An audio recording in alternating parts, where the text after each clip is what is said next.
governar é uma questão de tempo para quem aprender a andar aliançado. Eu queria compartilhar com vocês algo, vou procurar ser bastante breve, mas uma palavra muito específica que Deus me deu ao longo da semana passada, que eu falei rapidamente para o pessoal na reunião que nós tivemos essa semana do ministério.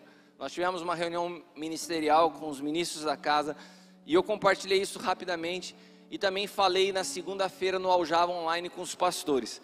Mas eu queria trazer isso para nós como igreja. Acho que hoje é um culto de ceia, um culto de casa, um culto de família, e essa palavra é para nós, amém? Essa palavra é para o sonho de Deus, para os pastores que caminham conosco. Foi uma palavra profética que o Senhor liberou sobre a minha vida para casa. E como toda palavra profética, e eu aprendi isso há muitos anos, quando nós recebemos uma palavra profética e cremos que de fato ela vem do Senhor, nós precisamos anotar, guardar e caminhar sobre ela. Então, se você crê que de fato o que eu vou compartilhar contigo é uma palavra da parte de Deus, fique atento, tome nota e preste atenção, porque ela diz respeito aos últimos dias desse ano de 2020. O Senhor me deu um comando profético que falou assim: se atente aos últimos dias de 2020. Por quê? Porque nós recebemos uma palavra da parte de Deus que 2021 é o ano de edificar um testemunho perfeito. Amém? Todos vocês têm ciência que a palavra profética de 2021 é edificando um testemunho perfeito. E o Senhor me falou assim: nós não podemos edificar um testemunho perfeito sem resgatar algumas coisas que se perderam. Nós precisamos entender que para edificar um testemunho perfeito, nós estamos falando de plenitude, de perfeição. E você não edifica algo pleno, perfeito, estando incompleto em algumas coisas. Então nós temos alguns dias nesse ano para resgatar algo, para que possamos entrar em 2021 aptos a edificar o que o Senhor tem para as nossas vidas. E tem um texto que eu acho muito interessante, que foi aonde o Senhor começou a falar comigo, que está em Lucas. Lucas é um evangelho que trata a respeito de perdas. O capítulo 2 de Lucas traz um texto muito interessante, que é o momento onde José e Maria vão a Jerusalém para uma festa, para uma celebração, e perdem Jesus no caminho. E só vão perceber que estão sem Jesus 3 dias depois. Imagina você como mãe, 3 dias esquecer seu filho. Maria fez isso. Santa Maria fez isso. Mas eu quero ler com vocês o texto para que a gente possa entender o contexto.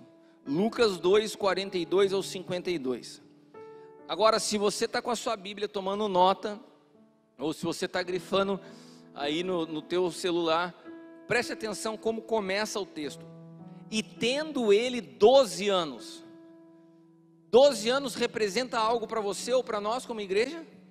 O que Deus tem falado para nós a respeito desses 12 anos de sonho de Deus? Um tempo de? Tempo do quê? Governo, irmãos, pelo amor de Deus. Quantos aqui leem a Bíblia? Está melhor que o índice do Aljava. Hoje eu fiz essa pergunta de manhã, uma reunião com 400 pessoas, a grande maioria ministros, pastores e líderes, e pasmem, meia dúzia de gente levantou a mão que já leu a Bíblia inteira. Essa é a realidade do Evangelho nesses dias. As pessoas, elas creem numa palavra que elas ouviram dizer, perderam o hábito da leitura, a experiência de Deus falar pessoalmente através da palavra. É por isso que é tão simples você acreditar em tudo, você não tem a capacidade de discernir o certo e errado. Mas nós temos uma palavra sobre os 12 anos de governo, e Jesus tinha 12 anos, ou seja, era um símbolo profético do governo de Deus sobre a vida dele, começando a se manifestar. E eles sobem a Jerusalém, segundo o costume do dia de festa.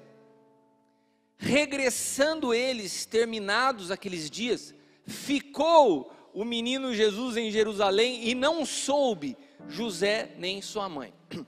Eu falei sobre isso também com os pastores que eu cuido lá dos Estados Unidos. A gente fez um Aljava USA, e foi na quinta-feira a reunião com eles, e depois que eu ministrei, a Leila estava até no carro comigo, quando eu recebi um questionamento dos pastores dos Estados Unidos, e falaram assim: você acha que, ele me perguntando, né? Você acha, pastor, então, que Jesus foi alguém desobediente aos seus pais? Que Jesus desonrou os seus pais? Que Jesus foi rebelde aos seus pais? E eu falei: de maneira alguma. O texto não fala que Jesus fugiu, o texto não fala que Jesus desobedeceu, o texto fala que Jesus ficou. Quem esqueceu deles foram os pais, não Jesus. O texto é bem claro, não foi Jesus que estava perdido. Jesus sabia muito bem onde ele estava. Quem se perdeu na festa foi José e Maria, não foi Jesus. Sabe por quê? Porque quando nós não temos o entendimento do propósito, quando nós não temos clareza do propósito, é fácil que a gente se perca. Agora, alguém como Jesus com 12 anos já tinha muita clareza do que ele veio fazer. Ele não estava perdido. Quem se perderam foram seus pais. E assim são todas as relações, marido e mulher, pais e filhos, irmãos, relacionamento de igreja. Quem se perde é quem não tem clareza de propósito. Pensando, porém, eles, quem?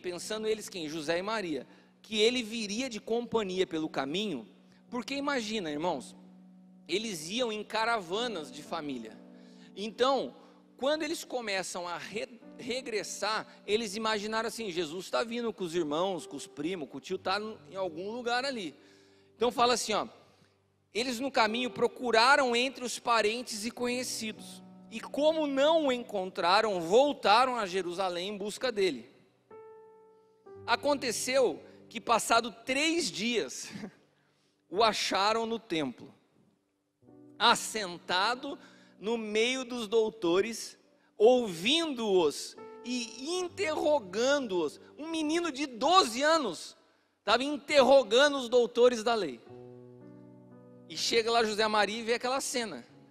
Imagina a preocupação da mãe, do pai. Chega lá no templo, ele está lá, bonitão, interrogando os doutores da lei. E todos os que o ouviam o admiravam na sua inteligência e nas suas respostas. Quando o ouviram, maravilharam-se, e disse-lhe sua mãe: filho, por que fizeste isso conosco? Eu e o teu pai estamos ansiosos te procurando.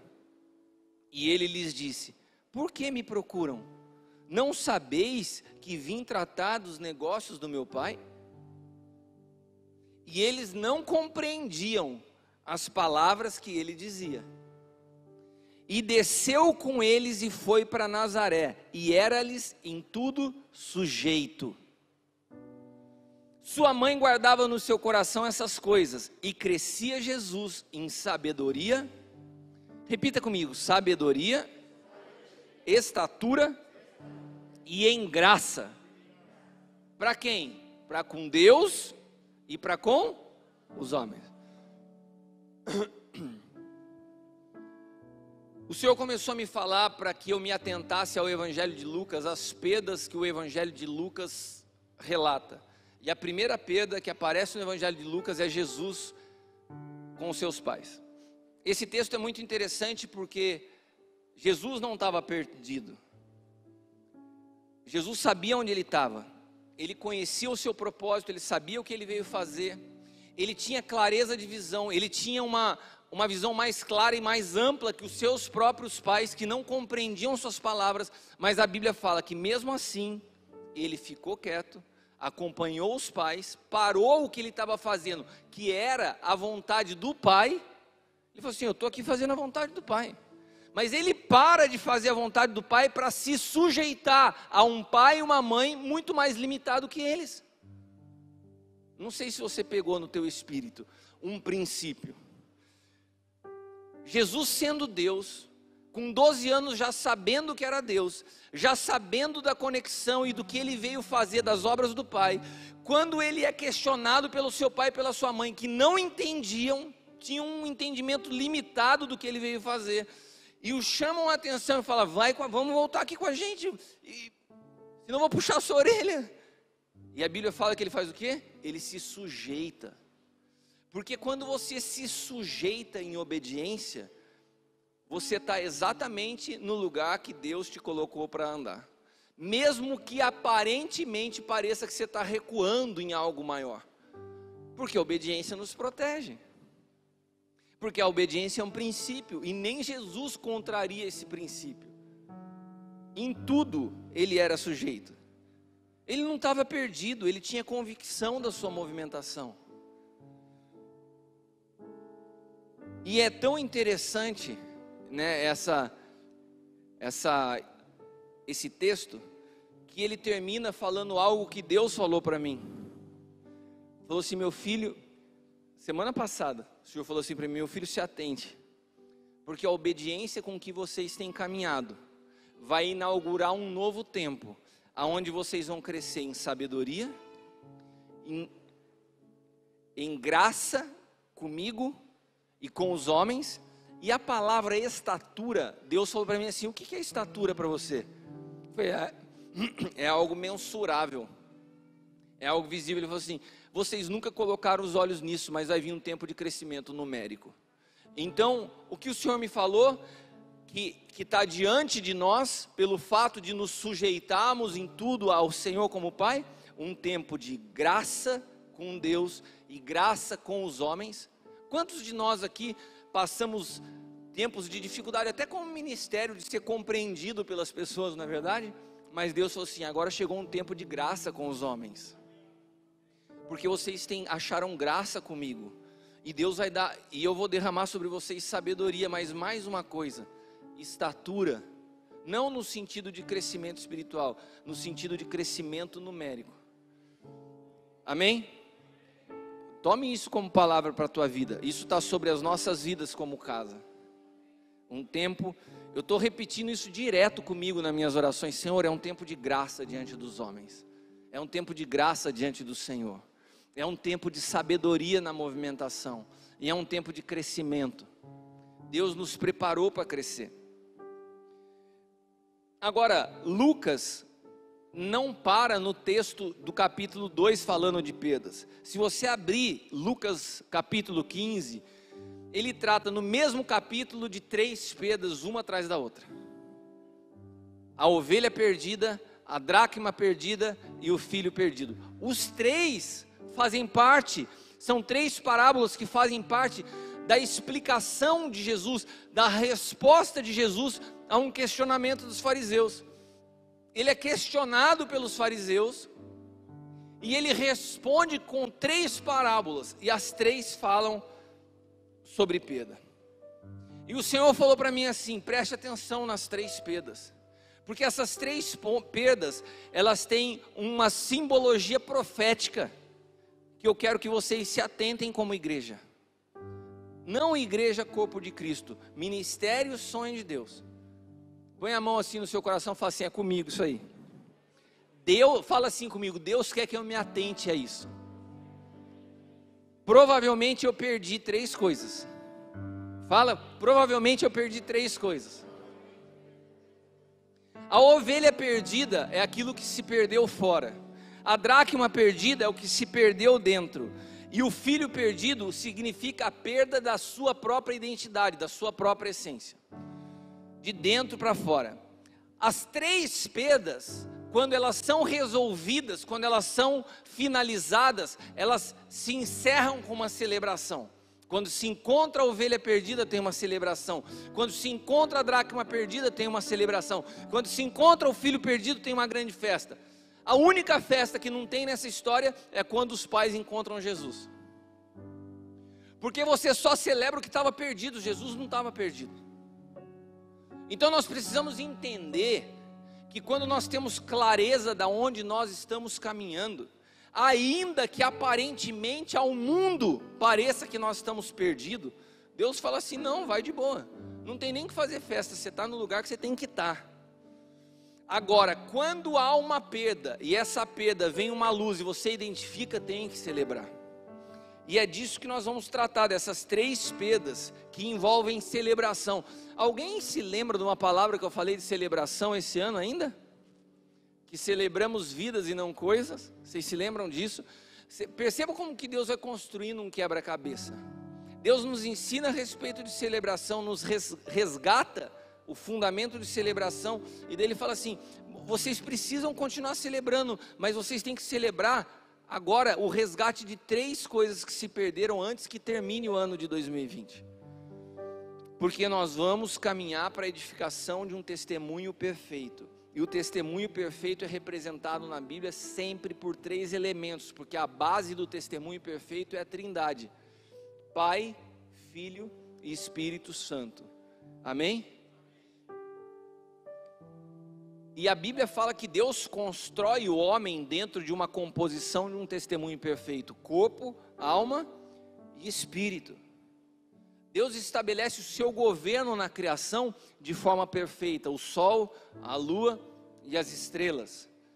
Deus estabelece um testemunho nosso diante do mundo espiritual na área financeira através de um testemunho perfeito, composto de dízimos, ofertas e primícias. E é interessante que nós temos uma parábola que trata de 3 elementos: ovelha, dracma e filho. É como se fosse um testemunho perfeito que nós estamos perdidos. Um testemunho perfeito, eu vou refazer minha frase. Um testemunho perfeito que de fato, como se Deus estivesse falando, de fato vocês perderam algo. Mas por que Deus está falando isso? Não no sentido de uma penalização, mas assim, olha, ajusta isso, porque eu tenho tanto diante daquilo que está para vocês no ano de 2021, a graça diante dos homens, a graça diante de mim, a favor, há um tempo de crescimento, há um tempo de sabedoria, e eu preciso mostrar para vocês que tem algo que se perdeu, e está plenamente provável, porque está fundamentado em 3 pontos.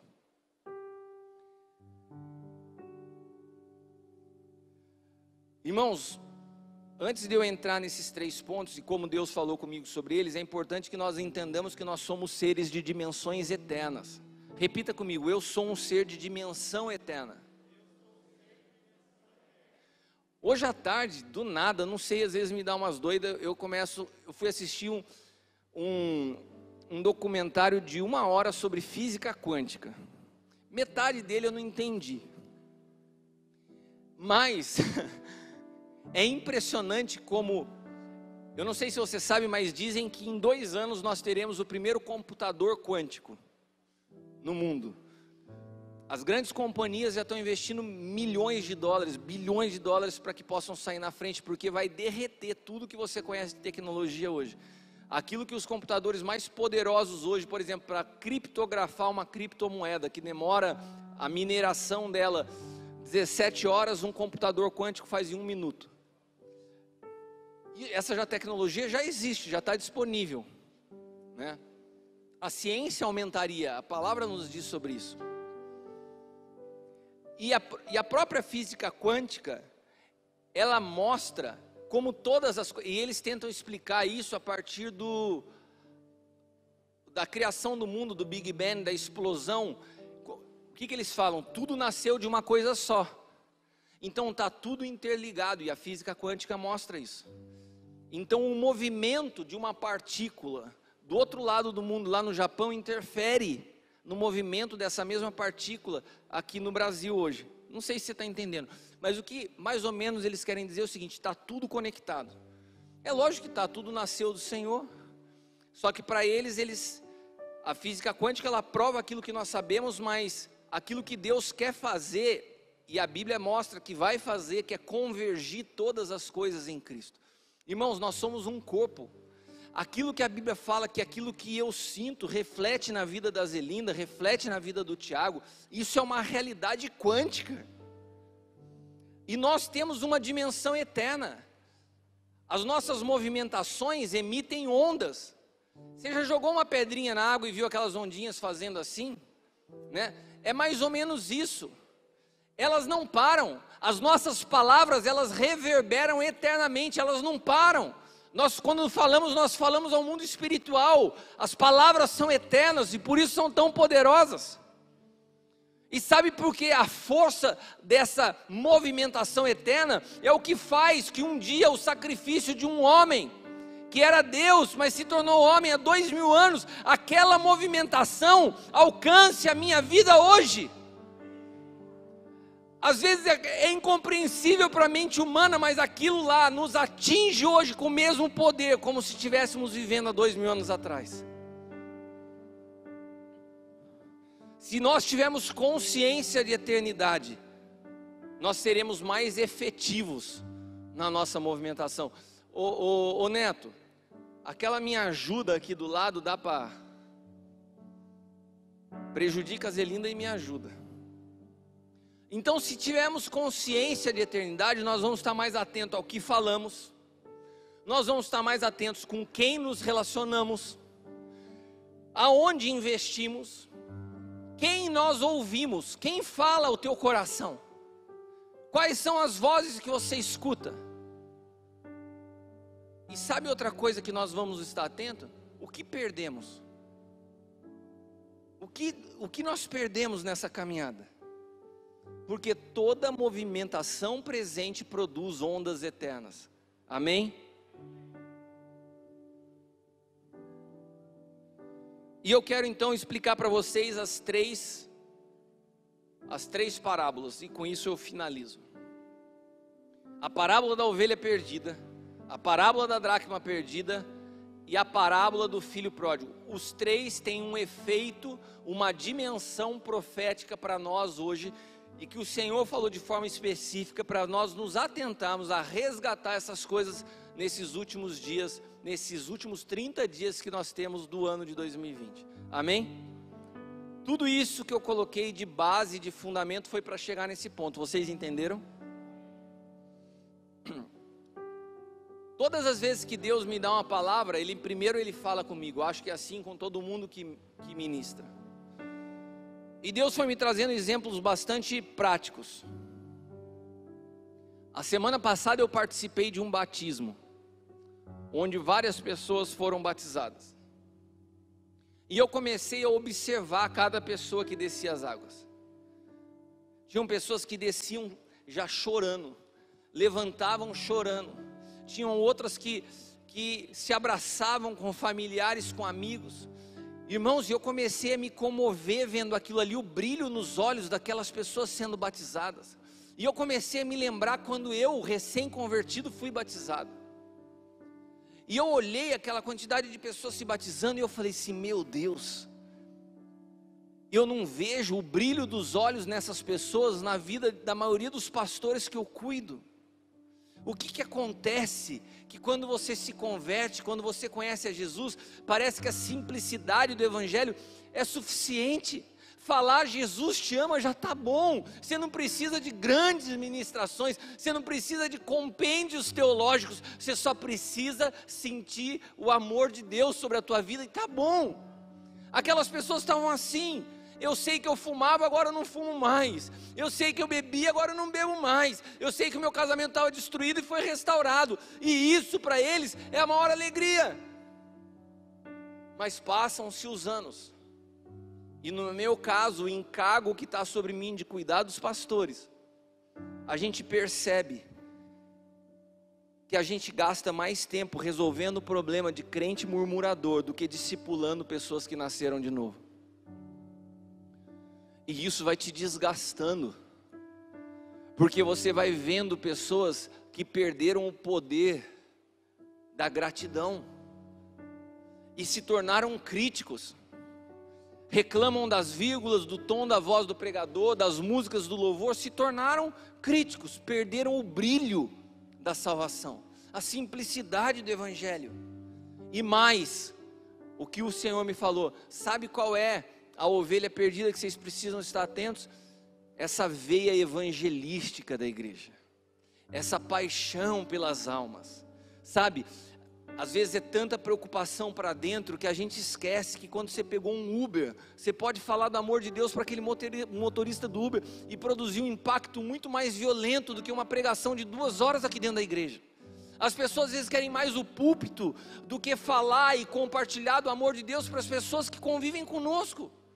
Se eu te perguntar para quantas pessoas você compartilhou o Evangelho e você falou de Jesus esse ano, que não conheciam a Cristo, quantas pessoas você me relataria? 0? Então, a pastora Zelinda com toda a humildade falando assim, 0. Agora, quanto tempo você gastou esse ano cuidando de crente doente? Toda a vida? O Senhor falou para mim, não está certo. Não está certo, tem pessoas que não querem mudar, tem pessoas que vão continuar eternamente reclamando, murmurando, e nós perdemos o brilho da veia evangelística. É muito mais simples você falar do amor de Deus para aquele que está querendo o Senhor, e não ficar querendo explicar para pessoas que não querem entender. Nós vamos parar o trabalho de discipulado e de cuidado das pessoas? Lógico que não. Lógico que não. Mas o Senhor está nos falando, vocês não podem perder o braço evangelístico. Vocês não podem perder a visão da ovelha que está lá fora. Vocês não podem perder a compreensão. Quantos de nós aqui, irmãos, quantas pessoas você trouxe para a igreja esse ano? Quantas pessoas nesse período de pandemia que estão em depressão, estão enfiadas dentro de casa, e você chegou e falou assim, ó, vamos comigo no culto. Quantas pessoas você trouxe?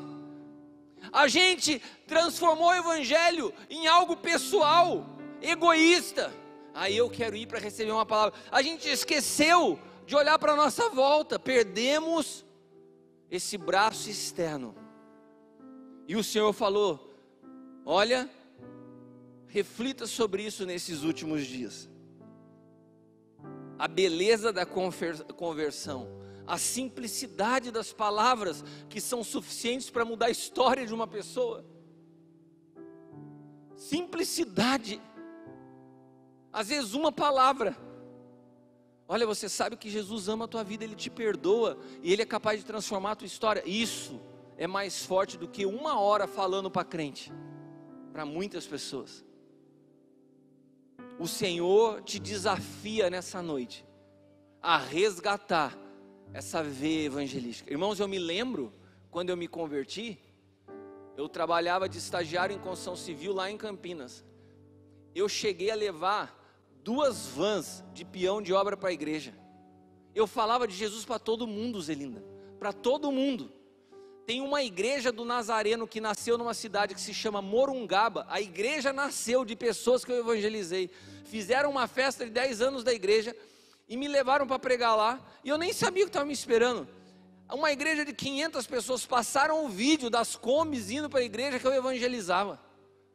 E o Senhor me falou aquilo que a Zelinda falou agora. Falou, cadê isso na tua vida, meu filho? Cadê essa força evangelística? Às vezes a gente acha que evangelizar é responsabilidade dos evangelistas, que profetizar é responsabilidade dos profetas. Não, irmãos. O anunciar o evangelho é um comando, é uma ordenança que está sobre todos nós. E eu quero que você me responda, quantos de vocês reconhecem que perderam esse brilho evangelístico na vida de vocês? Levante sua mão. Você está entendendo? Por que Deus nos fala assim, olha, 2021 vai ser um ano de crescimento numérico, mas vocês precisam resgatar isso, porque não vai ser um anjo que vai trazer uma pessoa para cá, vai ser você. O poder de transformar a vida das pessoas que estão à sua volta habita em você. Você tem que abrir sua boca, você tem que sair da sua zona de conforto, você tem que parar de vir à igreja pensando em você e começar a pensar em quem você pode impactar, quem eu vou abençoar hoje, quem eu vou ser um agente de transformação da vida hoje. Quantos estão dispostos a resgatar isso que se perdeu? Amém? Segundo ponto, a dracma perdida. A dracma perdida foi uma situação que o Senhor me despertou através do Lucas. A semana passada eu estava no casamento do Gerson, ele e a Dodô vieram falar comigo do testemunho da filha. Cadê o Lucas? Você me confirma diante dos irmãos aqui, só para provar que eu não estou mentindo, tá bom? Eu estava aqui no casamento do Gerson, a Dodô veio com a filhinha e falou assim, olha apóstolo, olha minha filha. Eu falei, que linda. Irmãos, eu não lembrava o que ela estava querendo dizer para mim. Há mais ou menos 1 mês e meio, 2 meses atrás, ela estava em casa com a sua filha. Eu estava pregando aqui num culto de manhã e o Lucas chegou para mim e falou assim, apóstolo, a minha esposa está pedindo para você orar pela minha filha, ela está em casa assistindo o culto agora. Desde que a minha filha nasceu, ela tem um problema nos olhos, escorre um pus nos olhos dela, que os olhos dela praticamente ficam fechados. A gente já fez tudo quanto tipo de tratamento, já levou no médico, já passou medicamento, já tacou colírio, nada, ela vai precisar passar por uma cirurgia. E você estava orando, porque foi a primeira palavra do mês de novembro do sobrenatural de Deus, eu estava pregando. E ele falou assim, E ela pediu para você orar por ela, e eu orei, irmãos. Orei acabando o culto, não foi, Lucas? Já estava acabando o culto. Eu orei. Sabe por que eu falei eu orei? Do mesmo jeito que você ora. Nem você acredita mais na sua oração. Quantos de nós estamos assim? Eu orei. Mas eu falei, caramba, no meu coração estava assim, que triste uma criancinha dessa vai passar por uma cirurgia. Essa mãe me chega com a criança agora, sábado, no casamento do Gerson, foi sexta-feira. Apóstolo, olha. Eu falei, olha o que, irmã? Ah, que belezinha. Não, ela foi curada. Foi curada. É, você orou por ela. Eu orei, você orou. Desde o dia que você orou, não teve mais secreção, não vai mais precisar ser operado, não tem mais nada.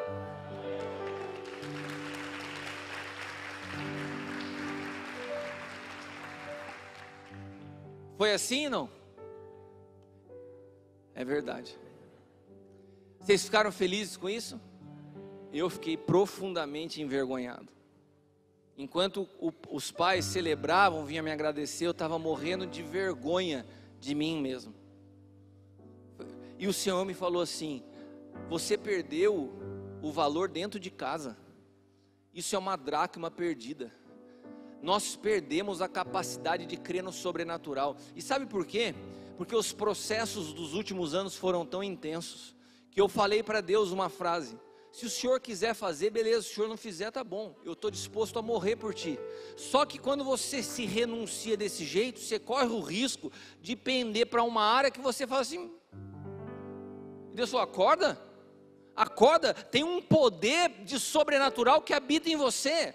Existem perdas que você está deixando acontecer, existem situações que eu estou agindo, que eu estou te treinando, que eu estou te processando, mas acorda, tem coisas que estão dentro de você. Há um poder de ressuscitar, há um poder de cura, há um poder de transformação. O mesmo poder que ressuscitou Cristo dentre os mortos habita em você. Você perdeu o poder de orar, você perdeu a capacidade de crer na oração.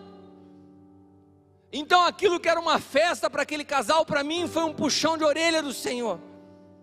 Você perdeu a sensibilidade profética, perdeu a capacidade de crer numa palavra profética. Quantas vezes o apóstolo Hélio traz assim, olha irmãos, isso aqui é uma palavra da equipe profética, a gente ouve como quem estivesse ouvindo um parabéns para você numa festa de aniversário. Parece que o cara está lendo um jornal, uma notícia, uma palavra profética. Esses dias Deus trouxe uma palavra poderosa através da Açúcar. Quando ele leu, todo mundo, gente, não vamos nem aplaudir, não vamos nem celebrar, não vamos nem agradecer. Sabe por quê? Porque a gente perdeu a capacidade de acreditar que é Deus que está falando. A gente perdeu a sensibilidade profética. A gente perdeu o valor dentro de casa. A gente vive algo tão precioso que a gente não valoriza mais. A gente ficou mal acostumado, sendo ministrado pelo apóstolo L, por pastora Zelinda, por Eliana, por tantos ministros tão especiais que eu tenho a honra de conviver, gente que é pura, gente que é de verdade. E daí, hoje eu não gostei muito da palavra. Será que essa palavra é de Deus? E a gente vai se tornando assim. Olha, esse é o mês do sobrenatural, não foi assim que nós inauguramos novembro? Mas quantos de nós de fato cremos nisso? Eu falo a começar por mim. Eu orei por uma criancinha e quando a notícia veio da cura, nem eu acreditei. Eu não sei você, mas eu fiquei profundamente envergonhado de mim mesmo. Assim como dá vergonha olhar para a nossa vida e falar, cara, eu não falei de Jesus para ninguém esse ano?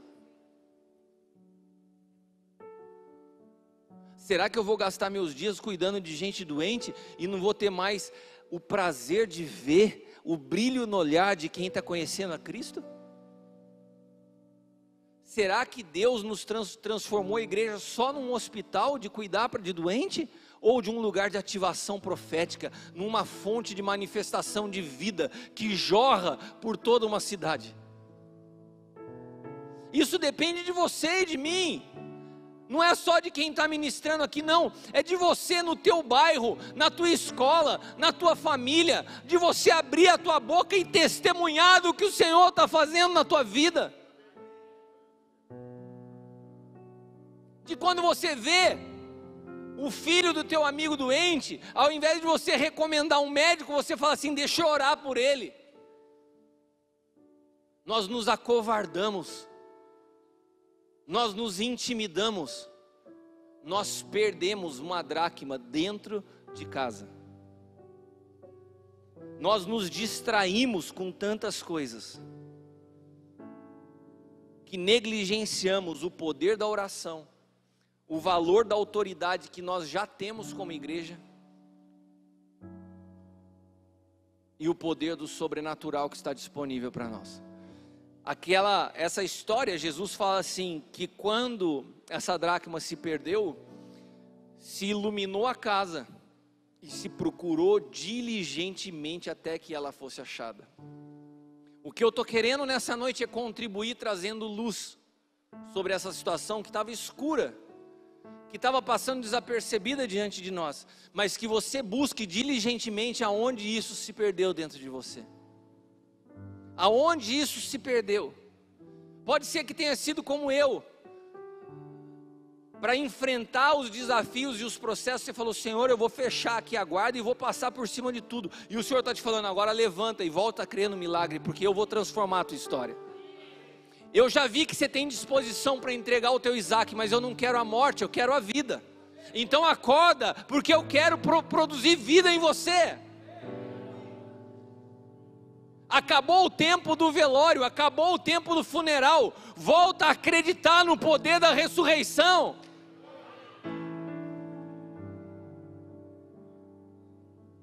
E o elemento para que isso aconteça na nossa vida é a cruz. Porque a cruz é onde eu perco o que deve ser perdido e encontro o que deve ser achado. É na cruz que eu perco a natureza adâmica, e é através da cruz que eu recebo a natureza de Cristo. E tem uma última parábola, a parábola dos 2 filhos perdidos. Eu não vou me atentar ao mais velho hoje, até porque quando o Senhor tratou comigo, Ele tratou do mais novo. Mas todas as 3, Deus me deu exemplos reais. Um através do batismo, quando Ele me mostrou a ovelha. A outra através do poder do milagre, do discernimento profético, através da cura da filhinha do Lucas. E esse terceiro ponto foi muito interessante. Se você ler Lucas 15:32, quando o filho pródigo é encontrado, diz o texto: mas era justo, porque aqui o filho mais velho está questionando o pai, e o pai fala assim: era justo nos alegrarmos e folgarmos, porque o teu irmão estava morto e reviveu. Ele tinha se perdido e foi achado. Nessa parábola, Jesus dá a mesma dimensão de morte para quem está perdido. O filho pródigo não tinha morrido, ele estava perdido, mas Jesus falou assim: ele estava morto. Jesus contando a parábola disse: ele estava morto e reviveu. Qual foi a morte do filho pródigo que Jesus relata nessa parábola?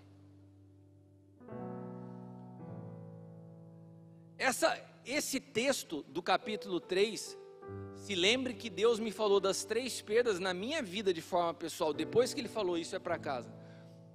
A ovelha Ele me mostrou aonde eu perdi a veia evangelística, a dracma onde eu perdi a capacidade de crer no sobrenatural, e nesse terceiro, Deus me falou assim: dá uma olhada nas suas últimas 5 ministrações. E eu peguei minhas últimas 5 ministrações e comecei a olhar entradas e saídas, o poder da ausência, e não sei o que lá, e fui olhando cada palavra. Boa palavra. E o Senhor falou: o que elas têm em comum? Eu falei assim: como que eu me inspirei com cada uma delas? E eu fui vendo um ponto em comum em todas elas. Todas as minhas últimas ministrações nasceram de uma inspiração com o apóstolo L. Todas. ou eu estava vendo uma live dele que ele estava fazendo esses dias com um grupo de pastores do Aloísio, ou eu estava numa conversa com ele, ele soltou uma frase e me deu uma palavra, e essa que eu estou falando para vocês agora, essa mensagem, nasceu domingo passado. Ele estava pregando aqui, a Leila estava do meu lado e falou: o que você está fazendo? Eu falei: Deus está falando comigo. Quando seu pai começa a falar, vai mexendo dentro de mim, e eu acabei o culto, estava com uma palavra pronta. E sabe o que o Senhor me falou? Você pode ouvir, conhecer, ser amigo, se relacionar com os maiores pregadores do mundo. Sempre quem vai ativar na tua vida essa revelação é o teu pai. Se você perde a conexão com teu pai, você perde o fio da vida. Porque é ele que tem autoridade sobre você. Então, e é tão interessante porque eu perdi um pouco o hábito de ouvir mensagem. Eu não tenho paciência para ficar ouvindo. Eu gosto de ouvir ao vivo, mas no YouTube, sabe, parar para ver. Mas quando eu leio, quando eu vejo, tudo isso me edifica. Mas quando o apóstolo Hélio está ministrando, às vezes é uma frase, é um aconselhamento que ele está dando, uma palavra, eu paro e eu começo a anotar e começa a fluir revelação, porque tem algo que é gerado no espírito dele para mim. É o que nós chamamos comumente de impartição. Um pai imparte vida ao filho. E eu vou até falar uma coisa para vocês muito interessante. Acabou de acontecer, eu estava aqui, o Caio estava lá em casa, tendo uma experiência ali com Deus, bastante particular, e ele falou assim: pai, o Senhor me falou algo agora aqui em casa, meia hora atrás. Eu falei: o que foi? Eu não vou entrar no detalhe do que ele me falou, mas ele falou assim: eu não sei explicar muito bem, mas as coisas que você passou nos últimos anos, é como se de repente elas estivessem todas dentro de mim, e o Senhor me falava assim: você aprendeu através daquilo que seu pai viveu, e você não vai precisar lutar as lutas que ele lutou. E ele falou assim: pai, é isso que você fala que é impartição? Eu falei: exatamente isso. Ele falou assim: acabei de ser impartido pelo teu espírito. Isso é algo que ele pode admirar milhares de pessoas, ele pode ouvir uma infinidade de pessoas, mas isso é algo que é peculiar de um pai para um filho, a impartição de vida. E quando Deus me mostrou que todas as mensagens que eu tenho pregado, elas nascem de algo do apóstolo Hélio, o Senhor me falou o seguinte: esse filho, ele não estava perdido geograficamente. O filho pródigo sabia onde, a localização onde ele estava, sim ou não? Senão ele não conseguia nem voltar para casa. Quando a Bíblia fala que ele estava perdido na voz que ele ouvia. Ele já não ouvia mais o seu pai. Ele estava perdido nos relacionamentos aonde ele estava. Ele já não reconhecia mais as pessoas com quem ele falava.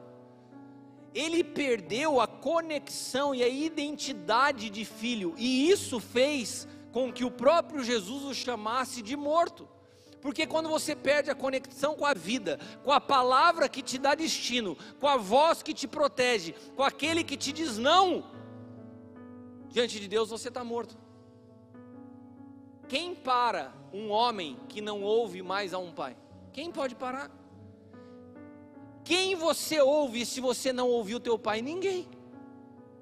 Então para Deus isso é morte.